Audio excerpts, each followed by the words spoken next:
મિત્રો, ફરીથી આપ સૌનું હાર્દિક સ્વાગત છે જય કરિયર ઓનલાઈનના ડિજિટલ પ્લેટફોર્મ પર. જ્યાં મિત્રો આપણે વાત કરીએ છીએ પર્યાવરણની. આપણને ખ્યાલ છે મિત્રો કે પર્યાવરણ આપણા માટે એક અભિન્ન અંગ છે. પર્યાવરણનું શિક્ષણ પણ એટલું જ મહત્વનું છે. પરંતુ શું મિત્રો તમે જાણો છો કે આપણા સામાજિક વિજ્ઞાનની પણ પર્યાવરણ માટે અગત્યની ભૂમિકા છે? આપણને ખ્યાલ છે મિત્રો કે આપણા રોજિંદા જીવનની અંદર આપણા જીવનને સુખાકારી બનાવવાનું કામ વિજ્ઞાને કર્યું છે. પરંતુ મિત્રો આ સુખાકારીને કેટલી હદ સુધી સુખાકારી બનાવીને એ સમજણ આપણને આપણું સામાજિક વિજ્ઞાન આપે છે. તો આજે આપણે એવા જ મુદ્દાની ચર્ચા કરીએ છીએ કે વિજ્ઞાન અને સામાજિક વિજ્ઞાન વચ્ચેના સંબંધ શું છે, એનો વ્યાપ શું છે, વિજ્ઞાન કેવી રીતે સામાજિક વિજ્ઞાન સાથે જોડાય છે, વિજ્ઞાન અને સામાજિક વિજ્ઞાનની ભૂમિકા એકબીજા પર પૂરકની છે, પરસ્પરની છે કે અલાયદી છે. તો ચાલો મિત્રો આજે આપણે શરૂઆત કરીએ વિજ્ઞાન અને સામાજિક વિજ્ઞાન વચ્ચેના સંબંધનો વ્યાપ જોવાનો છે મિત્રો. જેમાં માનવ જીવન કેન્દ્રિત અભ્યાસ, વિજ્ઞાન હોય કે સામાજિક વિજ્ઞાન હોય, કોઈ પણ છે, એના કેન્દ્રની અંદર એક જ વસ્તુ છે. શું? તો કે માનવ જીવન. આપણી સુખાકારી, આપણું જીવન વધુ સરળ બને, વધુ સારું બને, વધુ નૈતિક મૂલ્યોથી ઘડાયેલું રહે, સામાજિકરણની ભાવના વધે, એકબીજા સાથે ભાઈચારો વધે, એકબીજા સાથે કાયદા કાનૂનથી નીતિ નિયમોમાં રહેતા શીખે. બંનેનો મુદ્દો એક જ છે. પણ વિજ્ઞાન જે છે મિત્રો એ ટેકનોલોજીની રીતે આગળ વધે છે, તો સામાજિક વિજ્ઞાન જે છે એ નીતિથી આગળ વધે છે, કાયદાઓથી આગળ વધે છે, એક સામાજિકરણથી આગળ વધે છે. તો અહીંયા પહેલા જ મુદ્દે મિત્રો આપણને વાત કરી છે માનવ જીવનનું કેન્દ્રિત અભ્યાસ છે. એટલે કે વિજ્ઞાન અને સામાજિક વિજ્ઞાન બંનેનો હેતુ માનવ જીવનને સુખી, સુરક્ષિત અને સુવ્યવસ્થિત બનાવવાનો છે. મુદ્દો સમજો મિત્રો કે બંનેનો કાર્ય એક જ છે કે વધુ સુખી બનાવવું, વધુ સુરક્ષિત બનાવવું. અને અહીંયા જે આપણને વાત કરે છે મિત્રો એ માનવ જીવનને વધુ સુખી અને સરળ બનાવવાની જ વાત છે કે જેથી કરીને આપણું જીવન જે છે મિત્રો એ વધુ સુરક્ષિત અને સારું કેમ બને ને એ જ આપણે અહીંયા મુદ્દો છે આપણા માટે થઈને. તો વિજ્ઞાન પોતપોતાની રીતે ટેકનોલોજીથી આ કામ કરે છે. સામાજિક વિજ્ઞાન જે છે મિત્રો તો એ આપણને નીતિ નિયમ કાયદાઓથી આ વસ્તુ કરે છે. પણ હેતુ તો બંનેનો એક જ છે. શું કરવાનું? તો કે માનવ જીવન સુખી બને, સુરક્ષિત બને, સુવ્યવસ્થિત રહે. ખાલી સુખી થવું જરૂરી નથી, સુરક્ષિત હોવું જરૂરી છે, સુવ્યવસ્થિત હોવું જરૂરી છે. જો એમાં કોઈ વ્યવસ્થા જ ન હોય તો એ જીવન કહેવાય નહીં. વિજ્ઞાન માનવીને ભૌતિક સુખ તો આપે જ છે. અત્યારે મિત્રો સરસ મજાના પંખામાં કે એસીમાં તમે બેઠા હશો તો આ શું છે? ભૌતિક સુખ છે. એક જગ્યાએથી બીજી જગ્યાએ આપણે જઈએ છીએ મિત્રો તો આપણને ખ્યાલ છે કે આપણા માટે કેટલા બધા વાહન વ્યવહારના ઓપ્શન ખુલ્લા છે. ભૌતિક સુખ છે. અત્યારે દૂર બેસીને પણ તમે મોબાઈલમાં આ વિડીયો જોઈ શકો છો. ભૌતિક સુખ છે. તો આ બધું કોના લીધે પ્રાપ્ત થાય છે? તો કે વિજ્ઞાનના લીધે. વિજ્ઞાનના લીધે મિત્રો આપણને ભૌતિક સુખ તો મળે છે, જ્યારે સામાજિક વિજ્ઞાન જે છે એ આપણને નૈતિક, સામાજિક અને વ્યવસ્થિત જીવન જીવવાનું શીખવે છે. આપણને નૈતિકતા શીખવે કે વિજ્ઞાને મોબાઈલ તો આપી દીધો, પણ મોબાઈલમાં શું જોવું, કેટલું જોવું, કેટલી વાર સુધી જોવું, આ સમજણ આપણને કોણ આપે છે? સામાજિક વિજ્ઞાન આપે છે.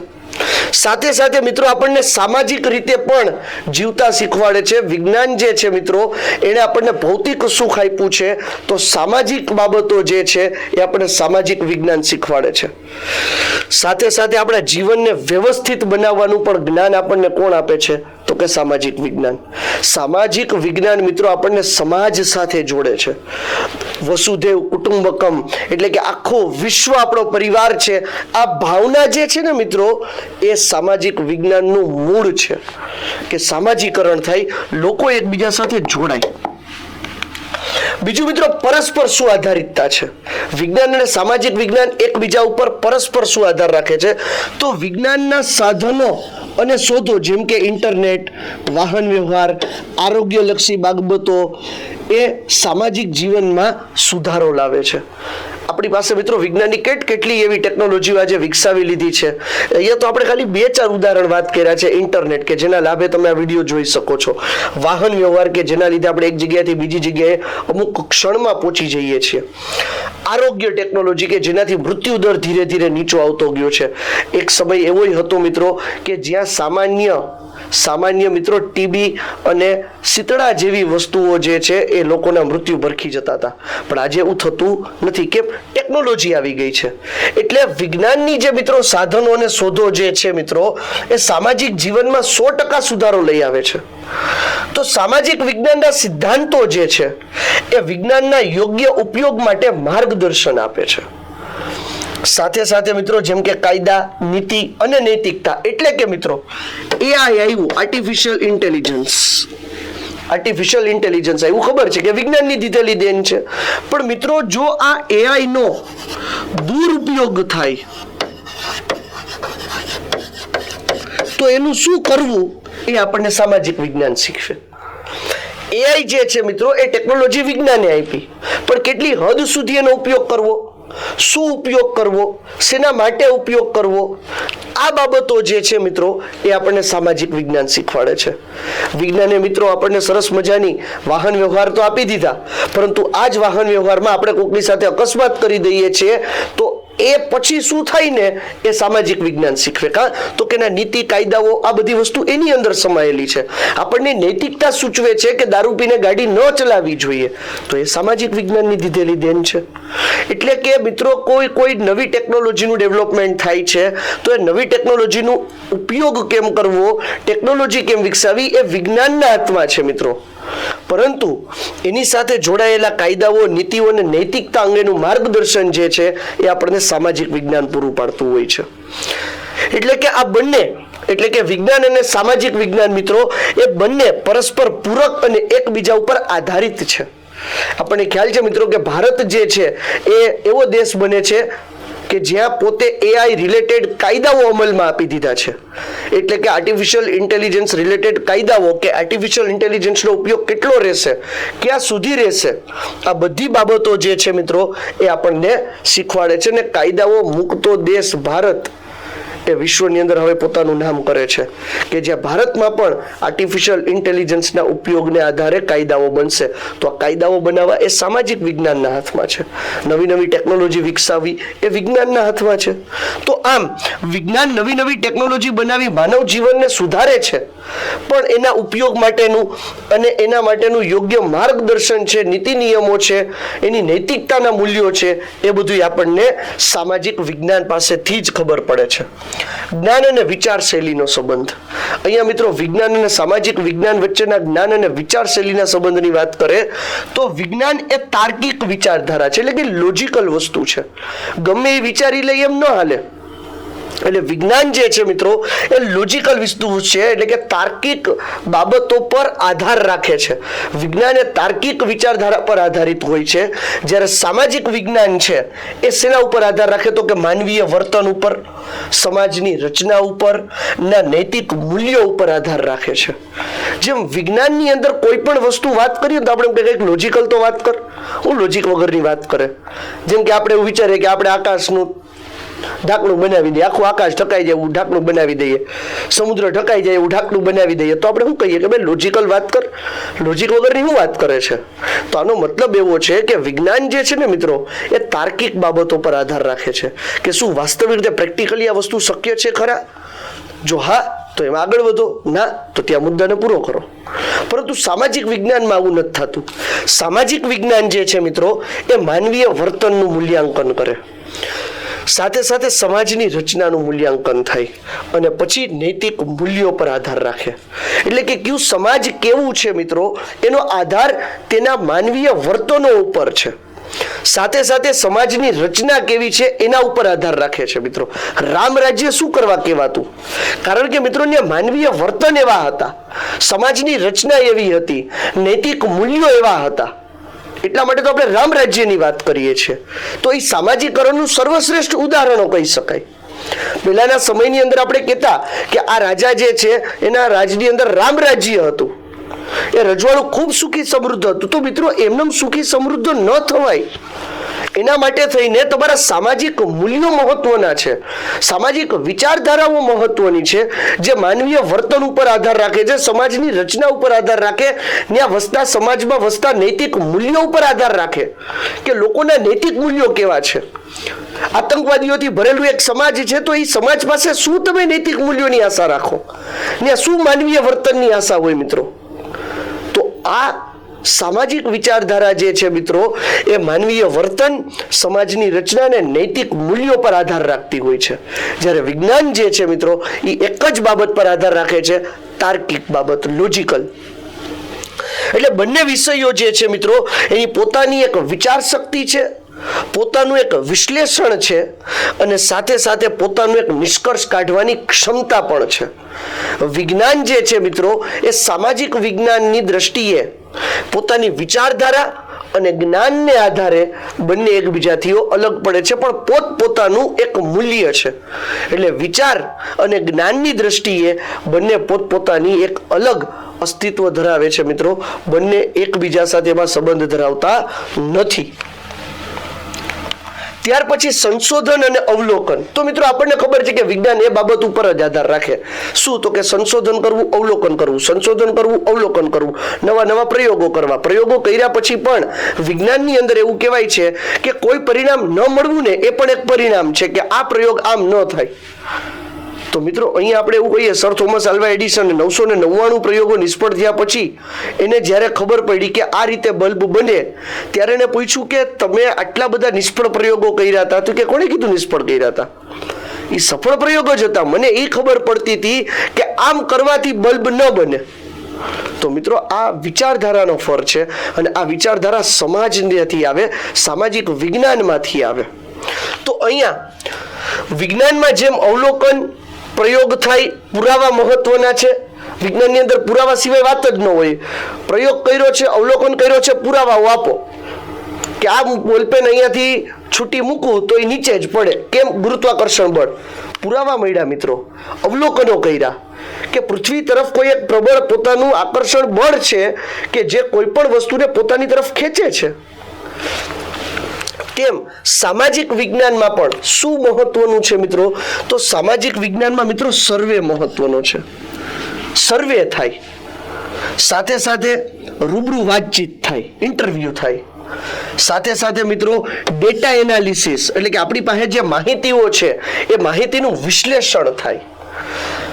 આ બધા ઉપયોગોનો, સંસાધનોનો આપણે ઉપયોગ કરીએ છીએ એના સંશોધન અને અવલોકન માટે.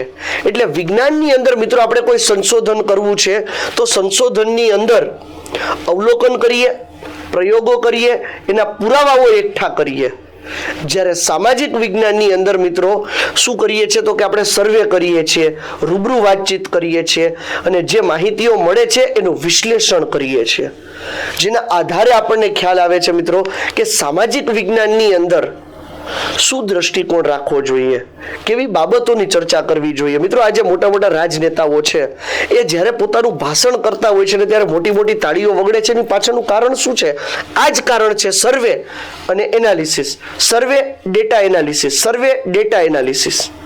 તો મિત્રો આ જે બાબતો આપણને જે સૂચવે છે એ અહીંયા એવું સમજાવે છે કે સંશોધનો જે થાય છે મિત્રો, પછી વિજ્ઞાનના સંશોધન હોય કે સામાજિક વિજ્ઞાનના સંશોધન હોય, એ બંને પરસ્પર અલગ છે અને પોતાનો એકબીજા વચ્ચેનો એમાં કોઈ સંબંધ એવો છે નહીં. વિજ્ઞાન જે છે એ અવલોકન, પ્રયોગ અને પુરાવાને આધારે સંશોધન કરે છે, તો સામાજિક વિજ્ઞાન જે છે મિત્રો એ સર્વે, ઇન્ટરવ્યુ અને ડેટા એનાલિસિસ ઉપર જ કામ કરતું હોય છે.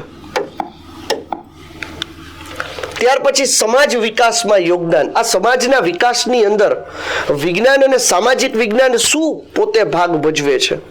તો મિત્રો વિજ્ઞાન જે છે એ ટેકનોલોજીના આધારે આપણને હંમેશા મદદરૂપ થતું હોય છે. પછી એ ટેકનોલોજી મિત્રો આરોગ્યલક્ષી હોઈ શકે, ઉદ્યોગલક્ષી હોઈ શકે, તમારા અને મારા જીવનને સરળ બનાવવા માટેના વાહન વ્યવહાર પણ હોઈ શકે છે. પરંતુ મિત્રો સામાજિક વ્યવસ્થા જે છે એ આપણને શિક્ષણ આપે છે, આપણું અર્થતંત્ર કેવી રીતે ચલાવવું એની વાત કરે છે, ન્યાયતંત્રની વાત કરે છે. એટલે કે આપણા જીવનને સુખાકારી બનાવવા માટે થઈને જે ભૌતિક વસ્તુઓ જે છે મિત્રો, એ ભૌતિક વસ્તુઓ આપણને વિજ્ઞાન પાસેથી મળે છે, તો આપણા જીવનના નૈતિક મૂલ્યો જે છે મિત્રો, એ નૈતિક મૂલ્યોનું શિક્ષણ, એની જાળવણી અને જીવનને સરળ કેવી રીતે બનાવવું એની માહિતી આપણને સામાજિક વિજ્ઞાન આપે. એટલે કે જો સમાજમાં શિક્ષણ ન હોય મિત્રો તો ન ચાલે, ન્યાયતંત્ર ન હોય તો ન ચાલે, અર્થતંત્ર ન હોત મિત્રો તો ખબર જ ન પડતી હોત કે કેવી રીતે કામ કરવું, શું કામ કરવું, કેટલું કામ કરવું. આ બધી બાબતો મિત્રો, એટલે આપણે એમ કહી શકીએ સમાજ વિકાસની અંદર કોઈ એકથી વિકાસ ન થઈ શકે. સમાજના વિકાસની અંદર બંને વસ્તુઓ ખૂબ મહત્વની છે. જ્યાં ટેકનોલોજી જોઈએ, વિજ્ઞાન જોઈએ, ત્યાં વિજ્ઞાન જ જોઈએ, અને જ્યાં સામાજિક વિજ્ઞાન છે તો ત્યાં સામાજિક વિજ્ઞાન જ જોઈએ મિત્રો. હા, વિજ્ઞાન જે છે મિત્રો એ સામાજિક વિજ્ઞાનનું કામ સરળ કરી શકે. કેવી રીતે? તો કે શિક્ષણ માટે થઈને ટેકનોલોજીઓ વિકસાવી, જે અત્યારે તમે માણી રહ્યા છો. ક્લાસરૂમની અંદર મિત્રો પ્રોજેક્ટર આવી ગયા, વસ્તુઓને સરળ બનાવતા ગયા. વિજ્ઞાનનો એક મહત્વનો ભાગ છે. અર્થતંત્ર માટેના સરળ કોયડાઓ જે છે, આપણે કોઈ જટિલ બાબતોને કેલ્ક્યુલેટરથી સરળતાથી સોલ્વ કરી શકીએ છીએ, ઉપયોગો છે. ન્યાયતંત્રના કેટલા બધા કાયદા કાનૂનો છે, એને સ્ટોરેજ કરવા માટે આપણે ટેકનોલોજીઓ વિકસાવી લીધી. તો આ બાબતે આપણને એકબીજા સાથે મદદરૂપ મળે છે મિત્રો. પરંતુ મિત્રો શિક્ષણ ન હોત ને તો વિજ્ઞાન વિશેની આપણને માહિતી એ ન મળતી હોત. અર્થતંત્ર ન હોત તો એની પાછળ કેટલો ખર્ચ કરવો, શું ખર્ચ કરવો એની સમજણ જ ન પડતી હોત. ન્યાયતંત્ર ન હોત તો એના ઉપયોગ અને ગેરઉપયોગને વચ્ચેનો આપણે ભેદ પારખી જ ન શકતા હોત. તો આમ આ સર્વાંગી વિકાસ માટે થઈને, સમાજના સર્વાંગી વિકાસ માટે થઈને, આપણા માટે થઈને વિજ્ઞાન અને સામાજિક વિજ્ઞાન એ બંને મહત્વના છે. કોઈ એક થકી સમાજનો વિકાસ થઈ શકે નહીં મિત્રો. પર્યાવરણ અને વિકાસના પ્રશ્નોમાં એકતા, એટલે કે મિત્રો વિજ્ઞાન છે ને એ આપણને સમજણ આપે કે આપણે પર્યાવરણ જે છે એની જાળવણી કરવી જોઈએ, પર્યાવરણનું જતન કરવું જોઈએ. આપણે વૃક્ષારોપણ કરીએ મિત્રો તો વૃક્ષારોપણથી પર્યાવરણ સારું બને, વરસાદ આવે, મૂલ્યો જે છે વાતાવરણની અંદર એ તમામ જળવાયેલા રહી. પરંતુ મિત્રો કોઈ એક વ્યક્તિને આ કામ કરવાથી થવાનું છે તો કે નહીં. સમાજની અંદર એની જાગૃતતા લઈ આવવી પડે, અને સામાજિક સ્તરે જ્યારે આ એક મોટું અભિયાન બને, મોટું આંદોલન બને, ત્યારે આપણને એમાં પરિવર્તન જોવા મળે. એટલે કે બધાય કોઈ એક દિવસ નક્કી કરી અને વૃક્ષારોપણ કરવા લાગે તો બહુ સારી વાત છે, મોટા પાયે વૃક્ષારોપણ થાય. પરંતુ આ સામાજિક એકતા ખાલી વૃક્ષારોપણ કરવા પૂરતી મર્યાદિત નથી. એની જતન કરવું, એની જાળવણી કરવી એ પણ મહત્વની છે. પર્યાવરણનું શિક્ષણ આપણને વિજ્ઞાને આપ્યું કે પાણી બચાવવું જોઈએ, પરંતુ કોઈ એક વ્યક્તિના પાણી બચાવવાથી કંઈ ન થાય. સામાજિક એકતાએ આ સંકલ્પ લેવો પડે કે આપણે પાણી બચાવશું. તો આમ પર્યાવરણનું સંતુલન, ઔદ્યોગિકરણ અને નગર વિકાસ, જનસંખ્યા વગેરે જેવા પ્રશ્નોમાં વિજ્ઞાન અને સામાજિક વિજ્ઞાન બંનેની ભૂમિકા હોય છે. વિજ્ઞાન આપણને જ્ઞાન આપે છે, સમજણ આપે છે, જાગૃતતા આપે છે. પરંતુ મિત્રો અહીંયા સામાજિક લેવલ ઉપર જો સામાજિક સ્તરે આનું મૂલ્યાંકન સમજાય બધાને અને એકતાથી ભેગા થઈ અને આ કામ કરવા લાગે ને તો એ મહત્વનું સાબિત થાય. બાકી એ કંઈ કામનું નથી. આપણી પાસે ગમે એટલા મૂલ્યો હોય, ગમે એટલા સમાધાન હોય, તકલીફો બધે છે મિત્રો. તકલીફોનું નિવારણ વિજ્ઞાન આપે છે, પરંતુ એ સામાજિક સ્તરે બધાએ અપનાવવું પડે. સામાજિક સ્તરે એકતા થાય તો મિત્રો એના પરિવર્તનો દેખાય આપણને. શિક્ષણ ક્ષેત્રમાં જોડાણ. શિક્ષણ ક્ષેત્રની અંદર શું જોડાણ છે? તો કે પર્યાવરણ અભ્યાસ, આરોગ્ય શિક્ષણ, નાગરિક શાસ્ત્ર, ભૂગોળ વગેરે જેવા વિષયો વિજ્ઞાન અને સામાજિક વિજ્ઞાનના બંનેના સંગમ છે. ફોર એક્ઝામ્પલ મિત્રો આપણે વાત કરીએ કે આપણે સામાજિક વિજ્ઞાનની અંદર વિષય સમજીએ છીએ ઇતિહાસ. તો મિત્રો ઇતિહાસ શું હતો એ આપણને ઇતિહાસકારોએ તો ખાલી લખ્યું છે, પણ વૈજ્ઞાનિક સંશોધનોએ મિત્રો એ પુરાવાઓ ગોત્યા છે, એના કારણો ગોત્યા છે, એના ઉકેલો આપ્યા છે, એના રહસ્યો સુલઝાવ્યા છે. એટલે વિજ્ઞાન જે છે મિત્રો એ સામાજિક વિજ્ઞાનને વધુ સરળ બનાવે છે. ભૂગોળની વાત કરીએ તો ભૂગોળ જે મિત્રો ભણીએ છીએ તો એ ભૂગોળની આજે આપણી પાસે કેટલી સરસ મજાની ટેકનોલોજીની દ્રષ્ટિએ માહિતીઓ વધુ સરળ મળતી જાય છે. તો આ બધી વસ્તુ વિજ્ઞાનના લીધે શક્ય બની છે, વિજ્ઞાનના લીધે વધુ સરળ બનતી જાય છે. એટલે સામાજિક વિજ્ઞાન જે છે મિત્રો, એને વિજ્ઞાન જે છે એ વધુ સરળ બનાવતું ગયું છે. નાગરિક શાસ્ત્રનો વિષય હોય, આરોગ્યનો વિષય હોય, ભૂગોળનો વિષય હોય, વગેરેના વિષયોની અંદર બંને એકબીજાના સંગમથી કામ કરે છે. એટલે કે વિજ્ઞાનની અંદર આપણને કોઈ વસ્તુ શીખવાડવામાં પણ આવે છે, તો સાથે સાથે એનું માર્ગદર્શન પણ આપવામાં આવે છે કે સમાજ ઉપર એની શું અસર થાય છે. વિજ્ઞાનની અંદર આપણને અગ્નિનો પાઠ શીખવાડવામાં આવે મિત્રો, તો સામાજિક દ્રષ્ટિએ એ પણ શીખવાડવામાં આવે કે આ અગ્નિના ઉપયોગ દરમિયાન જો કદાચ આગ ફાટી નીકળે તો આપણે શું કરવું જોઈએ, તો એ સામાજિક વિજ્ઞાન શીખવે છે. એટલે ટેકનોલોજી આપવાનું કામ વિજ્ઞાનનું છે, તો એના ઉપયોગ અને નૈતિક મૂલ્યોનું કામ જે છે મિત્રો, એ સામાજિક વિજ્ઞાનનું છે આપવાનું. એટલે શિક્ષણ ક્ષેત્રે પણ તેમનો સંયુક્ત વ્યાપ છે, કોઈ એક થકી કામ ચાલે નહીં. નિષ્કર્ષ એટલે ફાઇનલી આપણે શું આના ઉપરથી તારણ આપી શકીએ મિત્રો, તો કે વિજ્ઞાન અને સામાજિક વિજ્ઞાન એકબીજાના વિરુદ્ધ નહીં પરંતુ પરસ્પર પૂરક છે. એકના હાજરી હોય ને બીજાની હાજરી ન હોય એમ ચાલે નહીં મિત્રો. બંનેની હાજરી આપણા માટે મહત્વની છે. વિજ્ઞાન જીવનને સરળ બનાવે છે, 100% સાચી વાત છે. નવી નવી ટેકનોલોજી આપે, એવી વસ્તુઓની શોધ કરે. હવે તો મિત્રો કચરા પોતા કરવા માટે ઓલા મોપ આવ્યા હતા ને, એ વયા ગયા. કા તો કે નાનકડું મશીન આવી ગયું, એ પાછું મોબાઈલથી કંટ્રોલ કરી શકો. તમે ક્યાંક બહાર ગયા છો ને ઘરે આવો ત્યારે કચરા પોતા જોઈએ છે તો કચરા પોતા થઈ જાય, મશીન પાછું પોતાની ઠેકાણે વયું જાય. તો આ બધું વિજ્ઞાનની દેન છે, ટેકનોલોજીની દેન છે. જ્યારે સામાજિક વિજ્ઞાન તેને સંસ્કારી અને નૈતિક બનાવે છે. તો 100% મિત્રો વિજ્ઞાન જે છે એ આપણને નવી નવી ટેકનોલોજી આપે, જીવનને સરળ બનાવવાનું કામ કરે, પરંતુ સામાજિક વિજ્ઞાન એને સંસ્કારી અને નૈતિક આપે છે, નૈતિકતા સૂચવે છે. આથી બંનેનો સંયુક્ત અભ્યાસ સમાજના સર્વાંગી વિકાસ માટે અનિવાર્ય છે. એટલે કે આ બંને એની હાજરી હોય, વિજ્ઞાન અને સામાજિક વિજ્ઞાનની મિત્રો, તો જ સમાજનો સંયુક્ત વિકાસ થઈ શકે એવું આપણે કહી શકીએ મિત્રો. તો આપણે આજે વાત કરી હતી વિજ્ઞાન અને સામાજિક વિજ્ઞાન વચ્ચેના સંબંધ અને વ્યાપ વચ્ચેની. મિત્રો આવતા લેક્ચરમાં ફરી મળીશું આવા નવા વિડીયો સાથે. ત્યાં સુધી રજા આપો. અસ્તુ. જય.